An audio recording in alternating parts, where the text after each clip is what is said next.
Hello guys, so wala akong video mai-upload ngayon. So panoorin nyo na lang ako maglinis ng kuko. Ganito lang siya. Napaka easy lang, simpleng-simple. Habang nagkikwento ko sa inyo, panoorin nyo to guys. So, kukwento ko sa inyo yung first love ko. Actually, hindi siya yung first boyfriend ko kasi maaga ko naglandi eh. Char. Pero okay lang yan guys, uso naman yan talaga nung unang panahon. So, ganito na nga. So, meron akong boyfriend dati. Actually, hindi siya yung first boyfriend ko. Hindi ko na kasi kinakount yung 2 weeks, ganon. Kasi, hindi naman counted yun kasi parang practice lang yun, di ba? So, ito na nga guys. Meron akong first love. Tumagal din naman ng 2 years yung relationship namin. Pero sobrang bata ako pa nun guys. Neneng-neni pa ako. 15 years old lang ako. Tapos, yung nililigaw ko, yung naging boyfriend ko, ano lang siya? 21 years old siya. So, kung nasan ka man ngayon, sana masaya ka. Siguro meron ka ng anak, may pamilya ka na. Pero, okay lang kasi okay naman alalahanin yung past natin kasi masaya naman siya.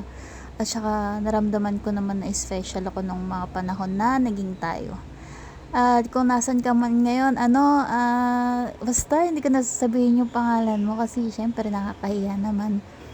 Bahala na lang kayo kung sinong gusto nyong isipin. So, yung puppy love ko na nga na yun, si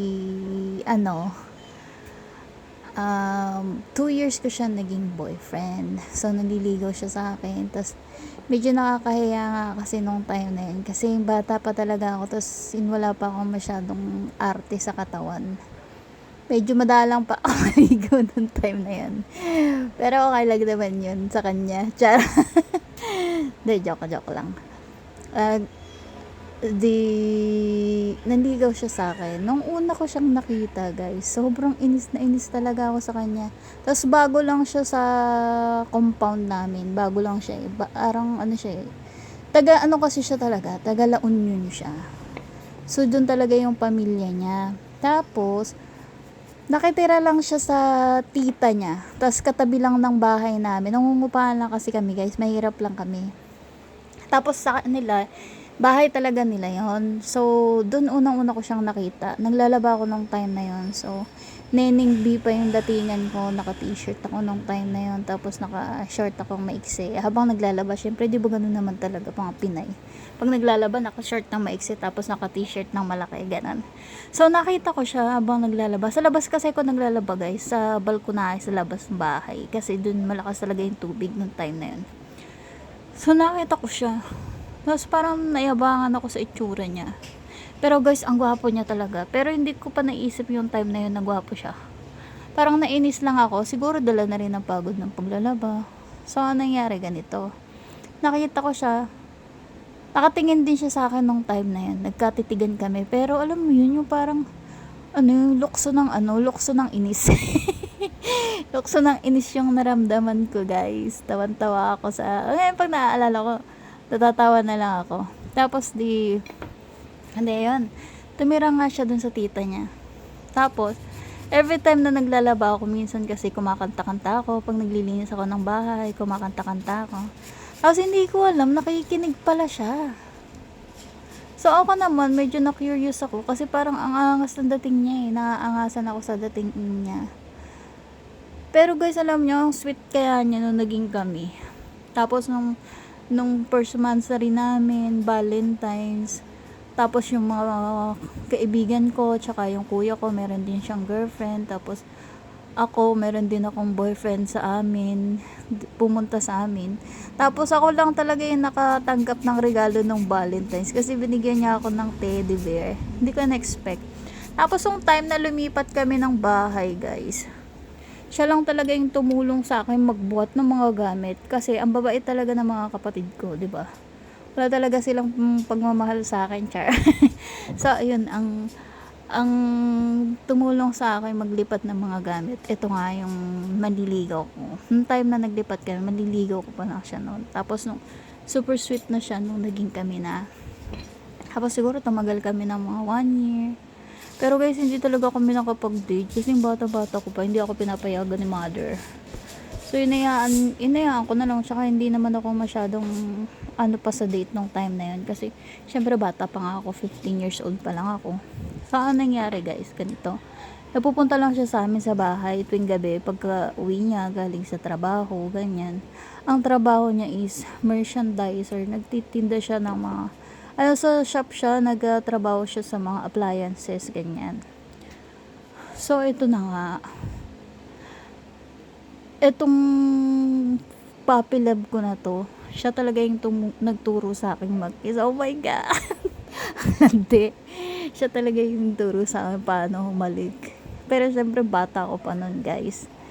Pero hanggang dun lang yun guys. Hanggang dun lang yun nangyari. Wala nang iba. Totoo yan. Promise. Tapos, etong si mother at saka yung ano ko, talagang hindi talaga against pa sila kasi yung bata ko pa nga, siya 21 tapos ako 15 pa lang. So, yung bata ko pa talaga. Pero alam nyo guys, napaka-gentleman naman niya. At saka ang sweet niya. Tapos, nung second anniversary namin, binigay niya kaya ako ng sing-sing. Pero, hindi pa naman yun engagement. Parang promise ring pa lang siya. Pero super sweet niya talaga. Tapos, sabi niya pa sa akin, mayroong one time na bumulong siya sa akin. Tapos sabi ko, bakit pinalikan yung tenga ko? Sabi ko gano'n. Tapos sabi niya, hindi ko inalikan yan. Sabi niya gano'n. Bay, binulong lang daw siya. Sabi ko, ano naman yung binulong mo? Tapos sabi niya, ano daw, ginawa daw niya yan para daw, hindi ko daw siya makalimutan kahit matagal na daw na panahon kung sakasakaling magkahiwalay kami. Hinalikan niya yung tenga ko. Guys, oh my goodness. Sabi ko, ganun ba yun? Tapos sabi ko sa kanya,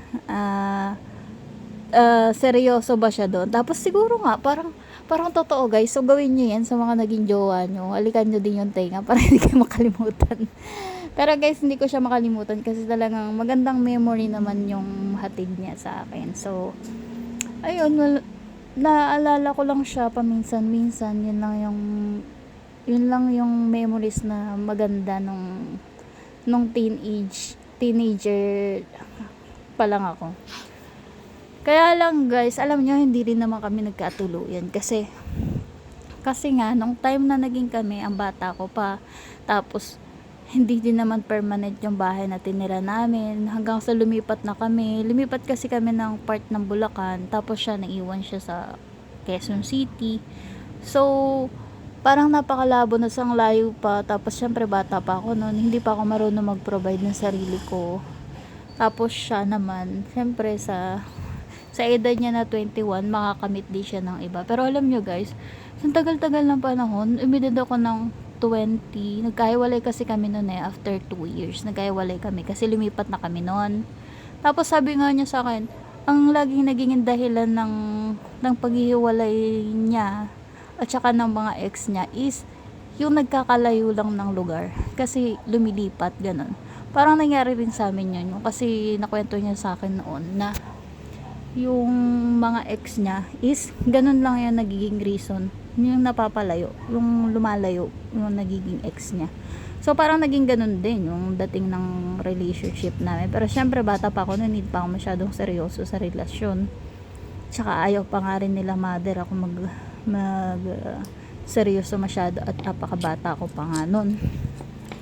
So may isang time talaga na alam niyo guys, parang meant to be kami dati. Dati lang ngayon. So, ganito, nakasakay ako sa bus. Ang tagal na panahon, siguro mga 3 years ago na nakatira na kami sa Bulacan nung time na yun. Sobrang pagod ako noon, tapos sumakay ako sa bus, mainit, tapos nakatapat ako sa bintana. So, nakayuko ako. Kasi naiinitan ako. So, 3 years ago na, matagal na yun. Mga na ako nun, 18 years old. Meron ako nakitang lalaki. Kamukhang-kamukha niya. Tapos, sa baba yun, nasa baba ng bus siya. Nakaupo siya. Sa harap ng shop. Doon pala siya nagwo-work. Kasi naalala ko, nagtitinda siya ng mga appliances. Nagtatrabaho siya sa isang appliances store. Kanya, nakita ko siya sa harapan, tapos ako nakasakay sa bus, yung parang, alam niyo yun, tumigal talaga yung mundo nung time na yun. Tapos, Nagkatitigan kami guys, nasa baba siya ng bus, sa gilid siya ng karsada, sa harap ng shop nila, tapos ako nakasakay sa bus sa tabi ng bintana. Tumigil yung mundo, pati yung bus tumigil din guys. Tapos tapatingin ako, sabi ko, parang kamukhakakot yun ni ano. Tapos napatitig din siya sa akin. Siguro yun, pareho lang kami nang iniisip. Tapos sabi ko, si ano ka ba? Tapos sabi niya, oo. Tapos sabi niya, tapos, teka, sabi niya ganun. Saan daw ako galing? Sabi ko, sa amin. Sabi ko ganun. Tapos sabi niya, saan daw ako nakatira? Tapos sabi ko, sa Bulacan. Tapos sabi niya, punta ka sa kay... Parang, alam mo yun, nagkagulatan talaga kami. Tapos sabi niya, saan daw ako pupunta? Sabi ko, punta akong Fairview. Sa ganon. Tapos sabi niya, anong gagawin ko daw doon? As in, guys, nagsisigawan kami. Kasi, syempre, maingay yung daan. Tapos, nag-stop lang yung bus. Tapos na-starstruck kami sa isa't isa, yung parang na tumigil yung mundo. Alam niyo yun, yung parang yung ano na yun, na hindi mo na-expect na magkikita kayo, ganun. So, ang nangyari, nagkatanungan kami, nagkamustahan kami. Tapos sabi ko, kamusta ka na? Tapos sabi niya, okay naman daw siya. Tapos sabi ko, diyan ka pa rin nagtatrabaho? Tapos sabi niya, oo daw. Tapos sabi ko, saan ka na nga nakatira? Sabi ko gano'n sa kanya. Tapos sabi niya, nag-ano na siya ng apartment. Siguro nung time na yun, meron na siyang ibang girlfriend. Kasi nga, nagkalabuan na kami. Kasi nung time na nagkalayo na nga kami. So, dahil bata pa rin naman ako, hindi pa ako masyadong seryoso sa relationship. Pero, guys, first love ko talaga siya. Puppy love ko talaga siya. Tapos, nung naubusan na kami ng pag-uusapan, guys, after talaga ng marami naming tanungan sa isa't isa, umandar na yung bus, guys. Umandar na siya. Tapos, as in, hindi pa kami nagkatanuan kung anong number mo, ganun, ganyan. Kasi guys, hindi naman namin in-expect, tsaka nagkabiglaan talaga kami, nagkita kami ng time na yun. Tapos, mukha naman din siyang masaya nung nakita niya ako. Tapos, ganun din naman ako, tsaka sobrang bait din kasi na itong ex ko na to, guys. Tsaka, gentleman siya. Tapos, umandar na yung bus. Hanggang nakarating ako sa pupuntahan ko. Iniisip ko pa rin. Sabi ko, hindi ko talaga akalain na makikita ko siya doon. Tapos, nung tagal-tagal na naman, hindi na naman kami nagkita. So, dahil lagi ko siyang naalala, guys. Siguro mga after a year ulit, siguro mga 4 years na naman nakalipas. Tinry ko siyang hanapin sa Facebook. So, titype ko yung pangalan niya. May lumabas naman, may 2 account na lumabas at parehong mukha niya yung nakalagay. So, hindi ko alam kung sino yung i-add ko. So, in-add ko siya, tapos min-message ako sa kanya, hello, kamusta ka na? Alala mo pa ba ako? Tapos, sabi niya, oo naman, ba't naman kita makakalimutan? Sabi niya, ganon. So, sabi ko, kamusta? Ano na bang buhay mo? Sabi niya, okay lang naman daw siya. Tapos sabi niya magkita daw kami. So guys, ito na nga, nagkita kami. Siguro mga edad ko nun, mga 19 or 18 na ako, ganyan. Tapos nung nagkita kami sa isang mall, sa labas lang naman, hindi na kami pumasok. Kasi nag-usap lang kami, gusto namin yung kami lang dalawa. So nag-usap kami. So, kamustahan, ganyan, kamusta ng buhay mo? Tapos nakwento niya sa akin, guys. Sakit, guys.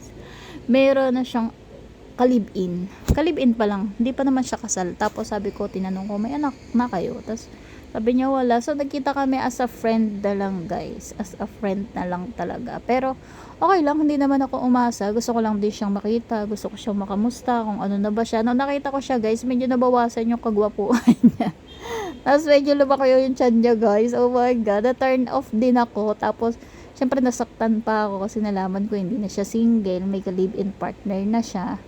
Tapos parang ano siya, guys, medyo nag-stress yung mukha niya. Tapos parang lumaki nga yung tiyan niya, guys. Siguro inom ng inom, kaya nagkaganon yung ano niya, yung itsura niya. Nag-iba talaga, parang nag-mature siya.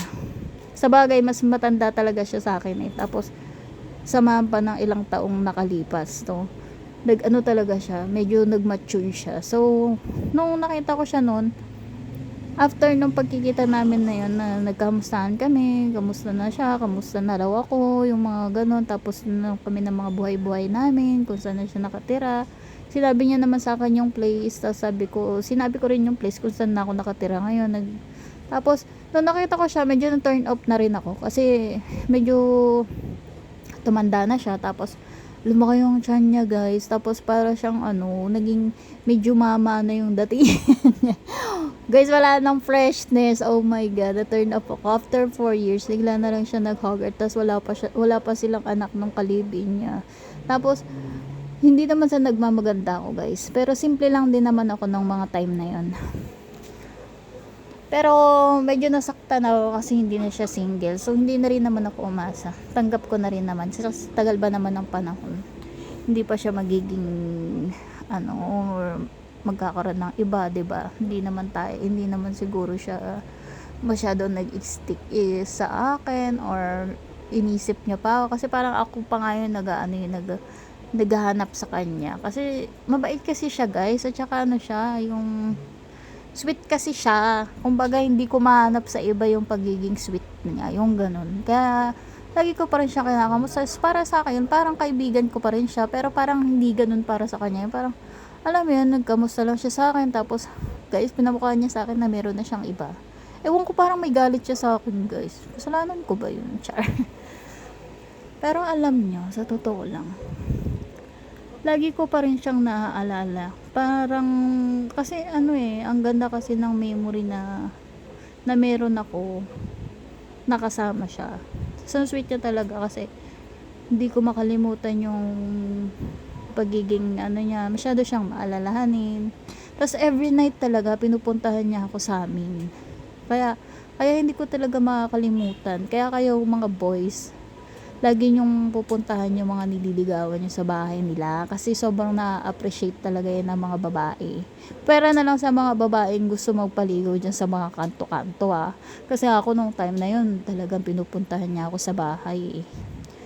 So, pero guys, alam nyo na talaga ako sa mga ganong lalaki, yung kaya kang puntahan sa bahay, kaya kang ligawan, kaya kang harapin yung pamilya mo, yung ganon. Sobrang nakaka-touch yun. At saka yung gusto niyang kilalanin yung family mo, yung ganun yung gusto ko. Tsaka, alam nyo guys, kayo mga lalaki kayo, char. Dapat, pag magkakaroon kayo ng girlfriend, ganun din kayo. Sweet kayo, tsaka lagi nyo silang dadalawin. Hindi naman kailangan lagi kayong may bigay, lagi kayong may pasalubong, hindi yun. Yung nandun lang kayo every night kasi super excited kami nun. Alam na namin yung oras kung anong oras kayo pupunta. Yung mga ganun. Alam mo yun, yung mga kilig-kilig moment na maliligo ka na kasi dadating na yung maliligaw mo, yung jowa mo, ganyan, kilig na kilig ka, ganun. Tapos, sana lahat ng mga magiging